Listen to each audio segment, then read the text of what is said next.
Hello everyone खुलुमबाय गिबियावनो नोंथांमोनखौ आंनि दिनैनि गुबुन मोनसे भिडिअ फिन खेबसेबाव बरायहोनाय थाबाय आसा खालामो नोंथांमोना आंनि भिडिअखौ दिनैबो जोबजासिम मोनगोन होननानै भिडिअनि गेजेरजों मा मा दिन्थिलांनो हायो दिन्थिलांनोसै सोरबाफोर मोजां मोनोबा लाइक कमेन्ट आरो शेयार खालामना होलांदो। आंहा दिनैहाय अनला ओंख्रि जानोसै लोगोफोर। अनला सोमनानै बोखांबाय आरो नै माइरंखौ देनोसै। खादायावसो फसरबाय आङो खिरखायाव फसरासै थाब दै सरनायनि अनलाखौ देनोसै लोगोफोरनो।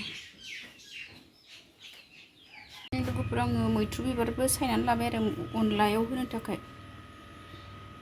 मैथ्रु बिबार ओमफ्राय नै खायला फ्राय लोगोफोर।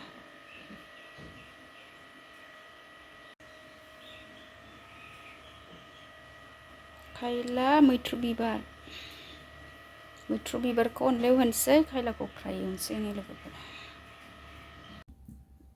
अनलाखौ संग्रोनोसै आंहा लोगोफोर। मैथ्रु बिबारखौ एवनानै लाग्रोनोसै।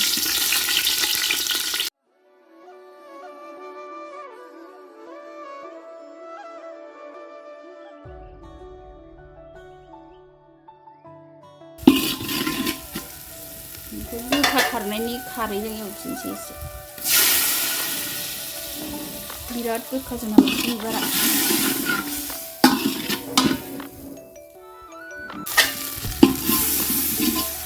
खारदैजों एवनाय जाबाय दै होनोसै। दै होनानै गोदौहोनोसै। दा दै होबाय आङो। दा दै गोदौबाथाय अन गुन्दैखौ होनोसै।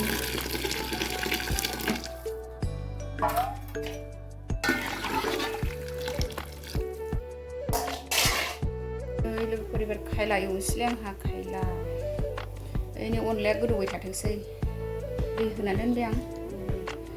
खायला फ्राय एवनोसै। जि गरमखा दिनै फुंनिफ्रायनो लोगोफोर।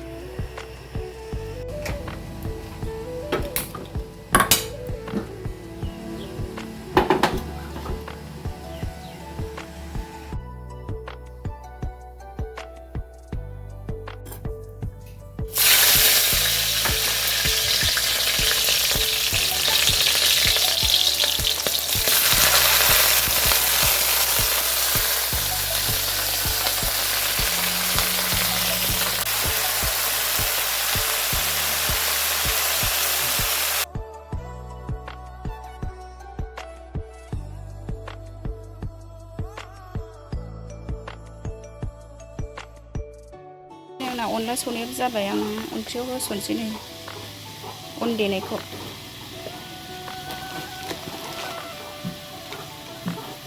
ओंख्रियाव होनोसै लोगोफोर। नै दैयाबो गोदौबाय ग्लुब ग्लुब।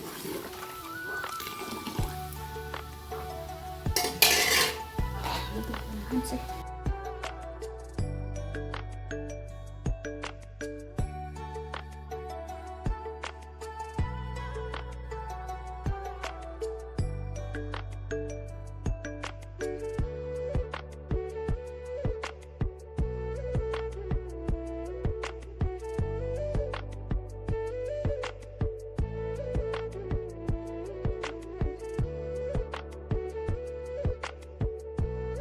नाथुर एसे होनोसै। नाथुर बासिनोसै आं लोगोफोर। अनलायाव नाथुर होना मोजांखासो सुस्र'नानै होनोसै। नाथुर जुनाय गोरलै।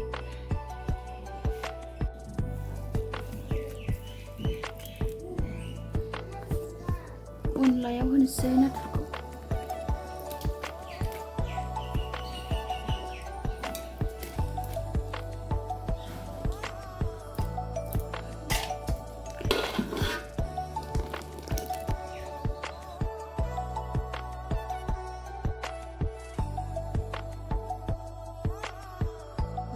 आं अनलायाव नाथुर एरि होखांजोब्बाय आरो नै मगा दुन्दिया होनोसै आं मोदोमनायनि मोनहांहां जाबाय आंना अनला ओंख्रिया लोगोफोर।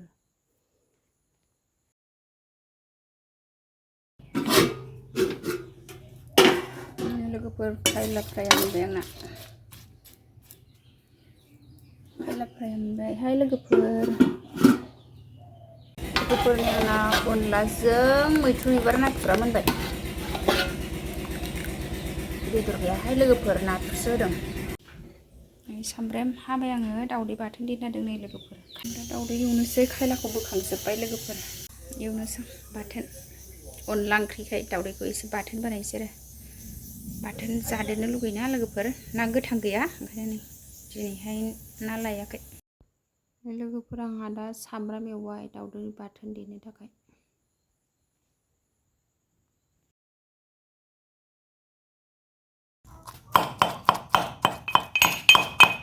दावदैखौ देबाय लोगोफोर बाथोन लोगोफोरनि आंहा ओंखाम खुरबाय खायला दावदै बाथोन अनला ओंख्रिसो जाग्रोनोसै सनाफोर दिनैनि ब्लगा बेखिनियानोमोन बाय बाय सनाफोर नेक्स्ट लोगो मोनफिनगोन।